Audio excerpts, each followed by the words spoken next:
अद्वैत चिंतन श्री गुरुदेव दत्त स्वामी महाराज की जय, छत्रपती शिवाजी महाराज की जय। गुरुचरित्र पारायणामध्ये खूप जणांचं हे असतं की नैवेद्य महाराजांना काय दाखवायचा आणि आपण काय जेवण करायचं। तर हे बघा, आपण वरम भात भाजी पोळी पालेभाज्या सगळ्या चालतात। असा नैवेद्य घरी जर तुम्ही गुरुचरित्र पारायण जर केलं तर रोज आपलं पारायण झाल्यानंतर महाराजांना नैवेद्य दाखवायचा, पोथीला नैवेद्य दाखवायचा आणि तो प्रसाद आपण ग्रहण करायचा। सकाळ आणि संध्याकाळ 2 टाइम आपण नैवेद्य दाखवायचा। म्हणून कांदा लसूण न खाता, वांगे न खाता आपण साधा पालेभाज्या सगळ्या चालतात, मग तो नैवेद्य आपण महाराजांना दाखवायचा, तो प्रसाद आपण ग्रहण करायचा। म्हणून जेवणाचा जास्त बहु न करता आपण जर मनापासून सेवा केली तो प्रसाद सगळ्यांनी घ्यायचा।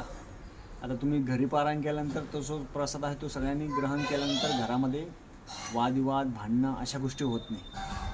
म्हणून गुरुचरित्र वाचन झाल्यानंतर लगेच नैवेद्य दाखवायचा, तो प्रसाद आपण घ्यायचा, आरती करायची आणि पालेभाज्या सगळ्या दाखवू शकता। आता एक धान्य म्हणजे काय, ही पोळी असेल, काही जण भाकरी बाजरीची भाकरी खात असेल ती दाखवा, ज्वारीची भाकरी दाखवत असेल ती दाखवा, पोळी असेल चपाती असेल दाखवत असेल ती दाखवा आणि तो प्रसाद सगळ्यांनी घ्या।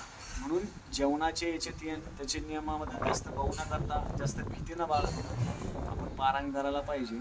आणि मनापासून जर पारायण जर आपण केलं, महाराजांनी सगळ्या गोष्टी गुरुचरित्रामध्ये सांगितल्या, जास्त ताण घ्यायचं नाही, मनापासून वाचन करायचं। वाचन करताना आपण मोठ्याने गुरुचरित्र वाचायचं। मनापासून जर आपण महाराजांना नैवेद्य दाखवला जातो आणि तो नैवेद्य आपण सगळ्यांनी ग्रहण करायचं।